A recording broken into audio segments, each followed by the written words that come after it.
As a kid, I spent my summers with my grandparents on their ranch in Texas. I helped fix windmills, vaccinate cattle, and do other chores. We also watched soap operas every afternoon, especially Days of Our Lives.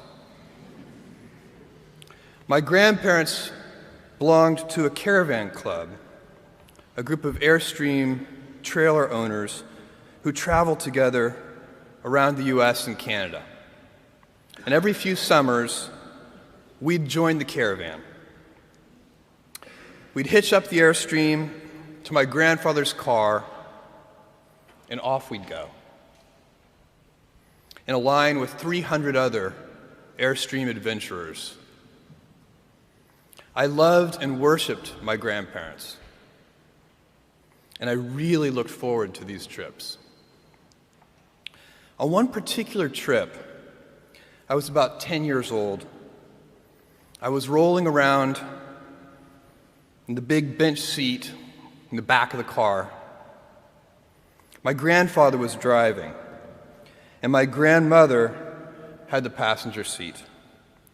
She smoked throughout these trips, and I hated the smell.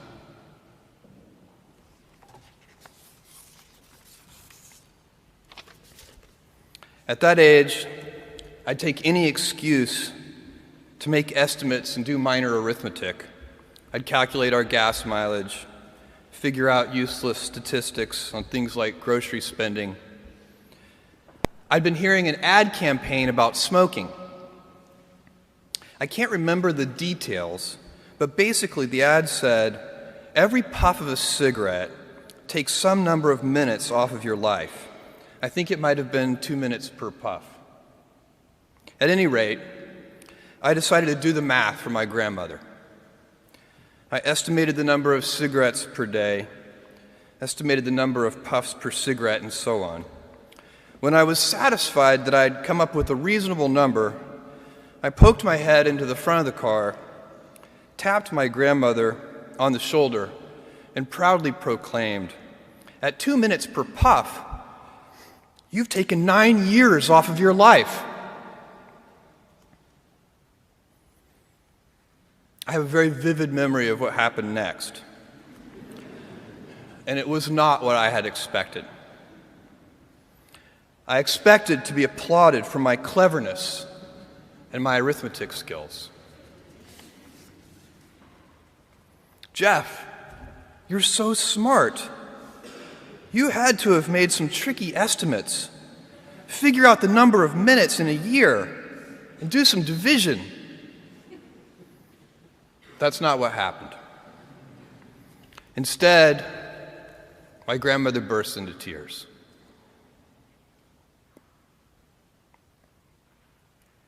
I sat in the back seat, didn't know what to do, while my grandmother was crying. My grandfather, who'd been driving in silence, pulled over onto the shoulder of the highway. He got out of the car and came around and opened my door and waited for me to follow. Was I in trouble? My grandfather was a highly intelligent, quiet man. He had never said a harsh word to me, and maybe this was to be the first time. Or maybe he would ask that I get back in the car and apologize to my grandmother. I had no experience in this realm with my grandparents, and no way to gauge what the consequences might be. We stopped beside the trailer. My grandfather looked at me, and after a bit of silence, he gently and calmly said, "Jeff, one day you'll understand that it's harder to be kind than clever."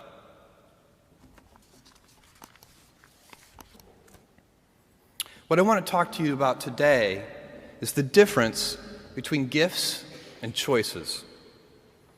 Cleverness is a gift. Kindness is a choice. Gifts are easy. They're given, after all. Choices can be hard. You can seduce yourself with your gifts if you're not careful, and if you do, it'll probably be to the detriment of your choices. This is a group with many gifts. I'm sure one of your gifts is the gift of a smart and capable brain. I'm confident that's the case because admission is competitive, and if there weren't some signs that you're clever, the dean of admissions wouldn't have let you in. Your smarts will come in handy because you will travel in a land of marvels. We humans, plodding as we are, will astonish ourselves. We'll invent ways to generate clean energy, and a lot of it. Atom by atom, we'll assemble small machines that can enter cell walls and make repairs. This month comes the extraordinary but inevitable news that we've synthesized life. In the coming years, we'll not only synthesize it, but engineer it to specifications. I believe you'll even see us understand the human brain. Jules Verne, Mark Twain, Galileo, Newton, all the curious from the ages would have wanted to be alive, most of all, right now. As a civilization, we will have so many gifts, just as you as individuals have so many individual gifts as you sit before me. How will you use these gifts? And will you take pride in your gifts or pride in your choices? I got the idea to start Amazon 16 years ago. I came across the fact that web usage was growing at 2,300% per year. I had never seen or heard of anything that grew that fast. And the idea of building an online bookstore with millions of titles, something that simply couldn't exist in the physical world, was very exciting to me. I just turned 30 years old, and I'd been married for a year. I told my wife, Mackenzie, that I wanted to quit my job and go do this crazy thing that probably wouldn't work, since most startups don't, and I wasn't sure what would happen after that. Mackenzie, also a Princeton grad and sitting here in the second row, told me I should go for it.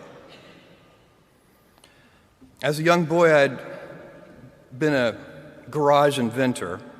I'd invented an automatic gate closer out of cement-filled tires, a solar cooker that didn't work very well out of an umbrella and aluminum foil, baking pan alarms to entrap my siblings. I'd always wanted to be an inventor, and she wanted me to follow my passion.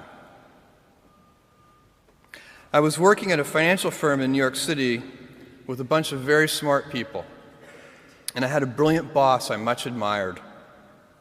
I went to my boss and told him I was going to start a company selling books on the internet.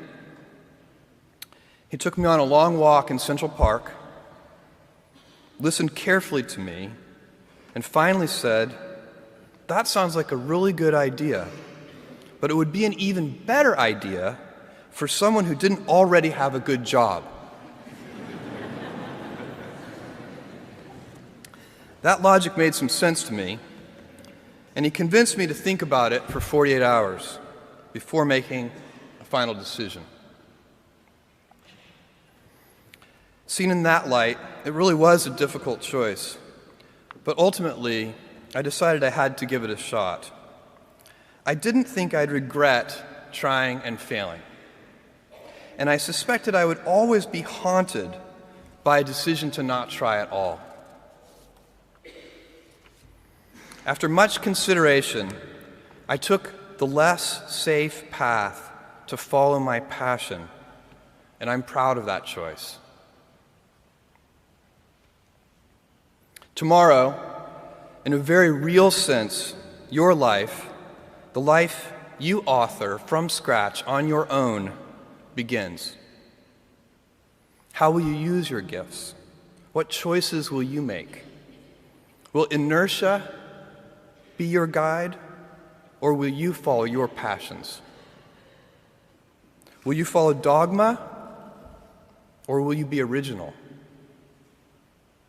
Will you choose a life of ease, or a life of service and adventure?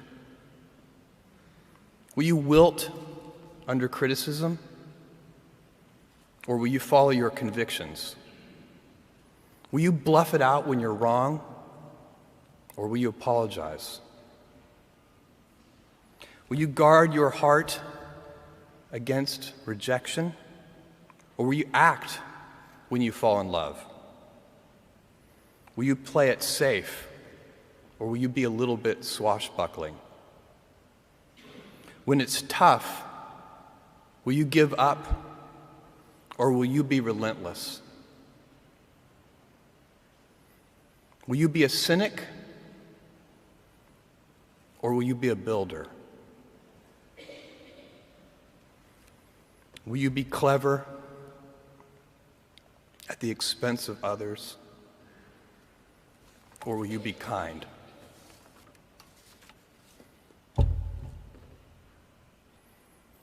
I will hazard a prediction. When you are 80 years old, and in a quiet moment of reflection, narrating for only yourself the most personal version of your life story, the telling that will be most compact and meaningful will be the series of choices you have made. In the end, we are our choices. Build yourself a great story. Thank you, and good luck.